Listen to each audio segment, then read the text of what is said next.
Maraming salamat, mga diba? solid team replay. Siyempre, diba, ang solido din, of course, si Criselda. Yan. Si Criselda na binigyan ka ng ring light. Si Criselda na nagpailaw ng aking mundo. Diba? Pero yun na nga, batiin din natin, of course, ang reyna ng Australia, si Cathy Amos. Mare, ano na? Oo, parang wala naman paramdam si Cathy. Wala nang palog, beer. Wala nang laman yung Gcash. Hirap. The beauty of peace. Ay, pa na naman. Ay, nako. Mali mo naman madaan sa ganyan. Minsan kami biniro tayo, di ba? Oo. Hello po sa inyong lahat. Sayang ng guesting mo kahapon kay Kuya Chico. Oo, kagabi. Saya ng guesting mo kahapon. Oo, nandito ako. Naupo kasi ako kay Chico. Kasi may iniintay ako. Kasi gagabi nga naman, naglalandi ako. Ewan ko ba naman, bakit wala akong mabook na? 3 na yung binubook ko. Move It, Angkas, Joyride, wala. Kulang na nga lang mag-book ako ng JRS Express. Ano ka pake? Hoy, alam mo, ginawa ko yan minsan. Talaga? Yung walang mabook, di ba? Yung tipong, syempre, traffic, di ba? Wala kang mabook na Joyride, Move It, Angkas, wala. Alam mo yun, wala ka rin mabook na InDrive, wala ka rin mabook na Grab. Alam mo saan ako nag-book? Sa Lalamove. Ano pong iba? Ano motor? Hindi, alam mo pa kung ano yung binuko para hindi nakakahiya? L300. Diba sabi nila, alam mong bubuhatin? Yung tumawag yung driver, sabi ko, ako po yung sasakay, okay lang po ba? Okay, on the way na po. Nakabalot sa bubble wrap yung bakla. Binigyan ko kayo ng idea. Wala kayong mabook minsan, Oo, diba? kasi mahal din naman kasi per kilo yun, di ba? Bakla ka. Hindi kasi kapag desperate move na, lalo na pag nagmamadali ka makauwi, ay talagang gagawin mo talaga yan. Actually yun, nagtagumpay ako sa Lalamove. Brainy ka dun sa pagkakataon. Diba? Kasi syempre, walang gusto mag-accept o imposible hindi ako acceptin ng Lalamove. Sabi ni Clarence ni Dios, dapat daw nagpasundo ka sa kanya. Ay, huwag ganun, Clarence. Marupok si Sisa. Huwag mo akong pakitaan ng mga kilikili, ganyan. At saka yung paa na may buhok sa... Ay! Di ba yung mga ganong aspeto? Pero yun na nga, talaga nakakaloka. Alam mo ba, Mare, di ba? May 3 akong options. Kunwari talaga wala kang mabook, di ba? Nagtagumpay ako sa Lalamove. Alam mo yung 2 options ko pa? Di ba yung JRS Express? Yung pangatlo ko dun, LBC. Kikiluhin ka nila. LBC na talaga yung tatawagin ko mga motor. Alam mo ito, COD? Hindi kasi diba, sa sobrang dami na ngayon, ay hindi ko naman maintindihan. Pero ayan, maraming salamat po sa mga taga-Lalamove. Oy, ang dami namin pre-promote ha. Baka naman gusto niyo naman paramdam naman kayo. Paramdam naman din kayo, hindi ba, ng bongga. Pero eto na nga na nakakaloka para hindi maging boring ang araw nyo. Naku, eto, bibigyan ko kayo ng tip. Kung kayo ay mahilig sa tong-its at iba pa, diba? Well, tara na sa Game Zone. Fun-believable ang Game Zone dahil you can play real games with real people for free. At hindi lang din yan, dapat pakinggan mo itong maigi. Meron kang chance maki-split over 34 million pesos na premyo at ang daily prizes na 14,640 pesos. Ang makukuhang cash credit, Mare, ay pwede mo rin gamitin sa kahit anong laro sa Game Zone. Kaya i-cash out na. Ayan ha. May 2 event araw-araw. G ka na ba, Mare? G! Naku, bisitahin na ang gzone.ph sa kanilang social media account na may username na @TaraGameZone sa Facebook, sa Instagram, sa TikTok at iba pa. Nako, since G ka na sa Game Zone, Mare, tara na Game Zone. Abangan ang GTCC Summer Showdown from April 28 to June 28. Ayan, ulitin ko lang April 25 to June 28, 2025. May cash pool up to 10 million pesos na paglalaban-labanan. Kaya bisitahin na ulit Eto mga pangga, bisitahin na ang gzone.ph now to learn more. Diba? Kaya tandaan, dapat gaming fun lang. Correct. Fun lang, wag nyong kariren. Wag buringot. Correct, diba? Pag talo, wag buringot. Hindi yun ang nadamay yung buong pamilya. Hindi na, diba? Hindi nang babali ng mga halaman, mga ganon. Hindi nang gagasgas ng sasakyan, mga tapos ganon. yung simple pag-uutos sa kunin ng sinampay. Hindi nang babato ng bus na dumadaan. Uy, alam ko yun, hindi ba? Pero eto na nga, you can visit padcore.ph/regulatory or you can email them at keepitfun at Agcor.ph. Promo runs from January 1 to December 31, 2025 for EGLD reference number MKTG 2024-2564. Tandaan po natin that gaming is 21 years old and above only. Keep it fun. Game responsibly. Bongga. Well, yung pinuntahan Bongga talaga ng game zone, no? Correct, hindi ba? At syempre, yung pala kahapon na pinuntahan ko, ayan. Kay Mama Charito Familiar, happy 69th birthday. Oh, sino si Mama Charito? Yung Mudra Hells ng bayan. O, diba? Dahil yan po yung nanay ng aking best friend na nasa Norway na ngayon, na si Jessica Familiar Manlangit. Yung diba? Oo, yung umaasikaso ng lahat ng mga kontrabandos. Huwag buringot at maninigaw ng staff. Ay, yun lang. Iba naman pagkatalo yun, huwag kang Mario Palmera. Sabi dito ni Henry, basahin mo, Mare. Lala mo, brider po ako. Parati ako nakatutok sa inyong dalawa. Good afternoon po. Henry, good morning pa lang. Uy, ang galang-galang naman ni Henry. Oo nga, Henry. Alam mo ba yung huling gumalang kay Sisa? Siya din bumastos sa kanya. Huwag niyo mo akong galangin. Barubalin niyo siya. Bastusin niyo ko. Gano'n. Ay, teka nga. May kwento ka. Ay, ito nga bala. Sandali. Happy birthday to my cousin ngayon. May 15. Ang arte ng cousin. Diba? Yeah, na may cousin. Kala mo naman. Hindi, kasi ito yung cousin ko talaga na pinsan. Through thick and thin. Kasi diba? arte. Alam mo yun, ito yung pinsan ko na si Para de Lumen. Okay. Kilala mo, si diba? Para. Diba? Siya yung pinsan ko talaga na noong time na dapang-dapa kami, siya yung nagpapakain sa amin, siya yung nanlilibre, siya yung madalas, diba? Mabait yan si Farah. Oo, diba? Minsan wag ka masyadong mabait, B. Alam mo nangyayari. Titegi. Binabawasan kayo. Kinukuha kayo. May shortage daw kasi ng mababait. Tama. Kaya kinukuha agad. Happy birthday, cousin Farah de Lumen. Wish you good health, more blessings para maging blessings ka pa din sa iba. Ay, diba? Sabi ni Ramjen, akala ko ako lang ang lalamove driver dito. Ay, marami kayo. Marami kayo. Si Kasmut pa eh. Si Kasmut nga, buti hindi nagpaparamdam ngayon eh. Diba? Bakit puro lalaki nakikinig sa akin? Diba? I love it. So, OA talaga siya. Dustin? Naiinis ako sa'yo, ha? I love it. I love boys. Ganon. Pero eto ng chika ko, yatang etong yung chika ko, mukhang nangayaw na sa voice. Bakit? Sino yan? Yata. Dahil nga nababalita ngayon, dahil nga sa kanya mga posts at muling naramdaman sa social media world, itong si Yen Santos. Ay, yung ulit si Yen Santos? Si Yen Santos. Okay. Yung the Jowa-verse of the Paulo Contis na nagkaroon ng kontrobersiya sila, diba? Na, diba, Baguio. Yung nakita sila somewhere in town, tapos Baguio as a friend. Tapos diba, wai silang mag-spluk-spluk na keme-kemeru. Tapos hanggang sa nakalkal yung issue ni Paulo Contis na hindi ka pala nagbibigay ng mga Andalusia sa yung mga bagetching, diba? So eto na nga, dahil kamakailan lamang ay talaga nga naman ang mga netizen ay nakatutok on social media na mag-post ito na it's nice to be back dahil nagsisimula na pala muling mag-taping ito under Kapamilya Network. Ay, in fairness, May ginagawa doon ng proyekto pero hindi pa in-explore kung ano kasi since January ay parang nagbigay ito ng cryptic post kung saan kasama niya yata si Kira Ballinger.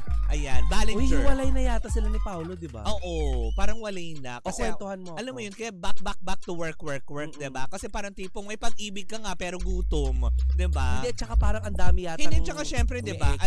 Alam din naman natin na si Paulo ngayon, di ba? Kaya nga pinaglalaban ni Nanay Lolita dahil walang trabaho, di ba? Na nakakaloka. Nangayayat na to o, di ba? Wala masyadong, hindi naman sa walang trabaho, pero walang mga proyekto. Kaya nga, di ba, ang Nanay Lolit, talaga. Wala naman siya sa bubble gang. Well, andun pa yata. Andun pa yata yun yata sila. yung mga sitcom na lang na naiiwan. Kaya lang syempre, hindi lang naman din yun ang pwedeng bumuhay sa'yo, diba? Ibig sabihin lang, wala siya mga teleserye, walang ano. Tapos diba, nagkaroon nga siya ng pelikula, kinancelled pa.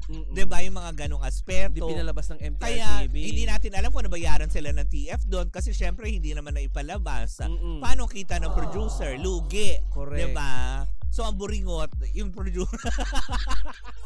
Sino producer nyo? Ang laki ng inilabas. Tapos yun. Sorry. Nakaloop talaga siya sa sasakyan ko, diba? B. Talaga ba? Oo. Ayun, alam mo ba Pwede kahapon? bang ilagay niyo sa Spotify? Kuya Ipe sa Senado. Wag na, nagpahinga na, natulog na muna. Hindi naman nagpahinga, bakla ka. Hindi, natulog na muna, syempre, di ba? Okay. After the election, syempre, madaming pagod. Correct. Kaya nga marami ang nagsasabi na parang tipong it's so nice to be back. Di ba? Na makita nilang muli ang kanilang iniidolo na si Ian Santos. Kung ating matatandaan na ang huli talaga naging blockbuster na teleserye na kinabilangan ni Ian ay yung Halika, na kung saan kasama niya doon sina Samuel B, Yam Concepcion at itong si Jericho Rosales. Diba? Grabe siya humalik. Yung sinasabi doon ni Yama, ako, ulo pa lang hanggang paa, ulam na. Talaga? Si Yam, may mga ganong litanyahan. Ikaw, diba? lalagain ka pa. Sabi nga ni Ann Curtis, Oh. I will never be a pathetic, boring Bagal naman magsalita. house. Ganun nga si Ann Curtis magsalita nun eh. Dun sa No Other Woman. Pero paano pag sa radyo yung ginawa? Paano mo gagawin? Not like West Pinsan, friend ko. Kasi sayang airtime. Pinamadali. Pero yun na nga talaga, at least papano, this is a good news for everyone. At least, diba, na muli siyang makakabalik at gagawa ng mga proyekto. Hindi lang naman si Kira Ballinger ang makakasama niya. Kung hindi makakapiling din niya sa naturang proyekto. Makakapiling. Diba, sa naturang proyekto na kanilang gagawin under kapamilya ay sila Seth Fedelin, Jameson Blake, if I'm not mistaken. Ay! Jameson Blake! Oh my God! So love. In fairness, Uy, gawin mo daw yun kay Julius na Meralco. Julius! Oh my gosh! Diba? Sabi niya, hindi nagtagal si Paolo Conti sa mga batang riles. Bubblegang na lang bumubuhay sa kanya. Diba? Kaya nga, nakakasad, diba? Pero kung totoo man ang nagkarelasyon sila, kasi hanggang ngayon wala namang pag-amin diba? Hindi sila nagbigay ng kahit na anong statement. Correct. Kumbaga parang hinayaan nila. Kaya lang kasabay nung pagkamatay ng kanilang issue, diba? Ay muling nanunumbalik or nagbabalik itong si Ian Santos. Syempre, 'di ba? Kakalimutan ba naman niya yung nagbigay sa kanya ng karangalan bilang artista. Syempre, yung mga network na nagbigay din ng trabaho sa kanya. Kaya nga naman muli siya nagbabalik showbiz para muli naman pasiyahin ang kanyang mga tagahanga na na-miss din naman siya. Kasi ang tagal din nun, Mari. Correct. 'Di ba? Hindi, merong itong pinag-uusapan nitong si Julius na Meralco at saka si Mr. Randolph Azozena nagse-celebrate ng birthday ngayon. Randolph Azozena. Randolph Azozena. Teach me how to doggy. Teach me how to Hindi doggy. naman aso. Hindi, may Teach me how to pinag-uusapan doggy. sila. Kami ang mag-doggy. Ang pinag-uusapan nila, baka kaya binigyan ng ng proyekto ng ABS-CBN itong si Yen kasi nga parang na-confirm na yata nila na hiwalay na yung dalawa. Kasi during the time na Mare, pinag-usapan nila dito, may chismis na during the time na may relasyon sila ni Paolo, parang waibet yata ng kahit network. sino. Kasi alam mo naman, Mare, kapag may record ka, di ba? Sa bagay. May Kaya, mga... So, ibig sabihin, dinisiplina nila si Parang si ganon. Yen. Hindi ka namin bibigyan ng Kemerut Berirut hanggang hindi. Piliin mo Yan Love ang- Life, ha? Love Life. Eto, Oo. adulto mo. Yan, Ganon. di ba? Yan naman ang yan naman talaga ang sa showbiz. Pero pwede naman pabulaanan niya ni Yen Santos, di ba? Kung totoo man yan na talagang hindi siya binigyan ng ng proyekto. Correct. Dahil nga sa pakikipagrelasyon sa taong meron ng Correct, issue. diba? Tsaka di ba? Samut-sari naman kasi naging issue ni Paolo nito nakaraan. Grabe naman. Una yung pagsalo nila ng ano yung pinakamasayang bahay ba yon? Pinakamasayang pag-alis. Pinakamasayang walang black timer? Pinakamasayang pag-alis sa kapuso nito. Oo. 'Di ba? Doon pa lang parang ang daming naging issue, daming galit. Kaya kung sino man yung maugnay kay Paolo during that time, parang nadadamay. 'Di ba? Oo. Na nakakaloka. Plus the fact na itong si LG Reyes ba, yung ex niya, 'di ba? Nagsabi yata yung sino ba nagsabi na hindi nagsusustento? Yun naman ang mga ay nanggaling kay Paolo mismo. 'Di ba? So, na nakakaloka yun. Pero si LJ naman ngayon, very happy naman din siya. Na nasa America na, diba? Tahanang pinasaya, hindi pinasara. Hindi, dapat isasara mo yung tahanan kapag aalis ka. Kung hindi papasukin ka ng magnanakaw. Bakla ka. Wala namang tahanang binubuksan. Lalo pa dito sa ating bansa, 'di ba? Buksan mo 'yan, pagbalik mo, wala skoba 'yan. Correct. Naniniwala ako dyan. Diba? Nakakaloka yun. Ewan ko ba sa mga magnanakaw na yan?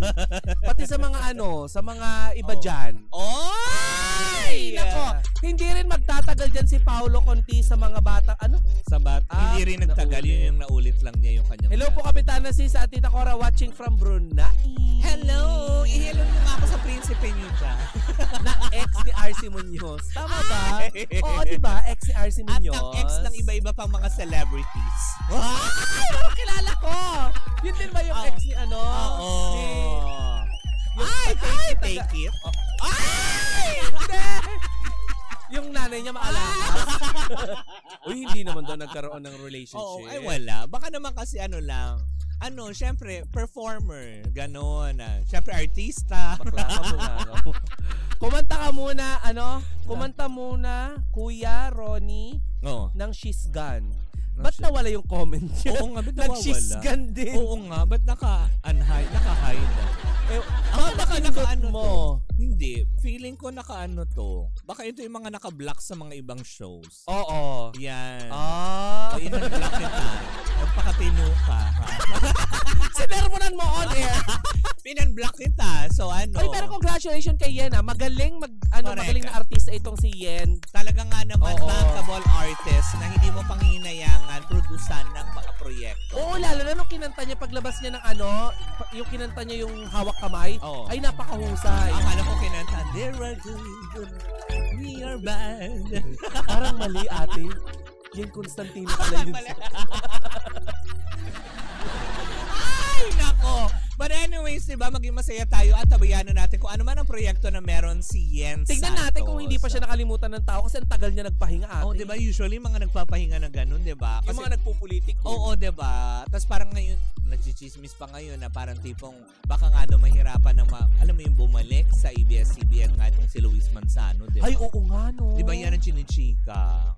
Kasi nga naman. Diba, syempre napalitan na, natabunan na ng mga iba't ibang shows yun. Ay, pero kasi kapag mahusay kang host, may nilagay ka ng poste at pundasyon. Correct. Ayan sa iyong kaharian, tsaka, makakabalik hindi naman siguro siya pababayaan ng Star Magic. Oo, diba?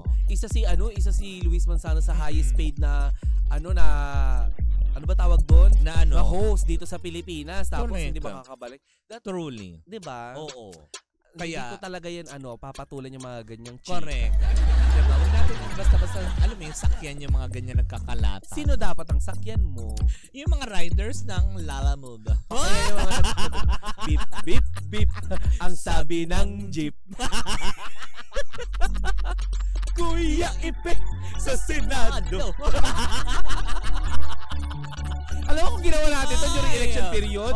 X tayo akla. Correct, diba? Ay nako, paalam na muna tayo. Sa mga pangga sa aming pagbabalik ka. Isang umating mong tsikahan na naman ang dala-dala pa rin ng dalawang bakla. Muling po ako si Kapitana Sisa. At ako na pa rin ng LSS sa Kuya Ipe sa Senado. Sa Senado. Ako po si Tita Cora. And we are still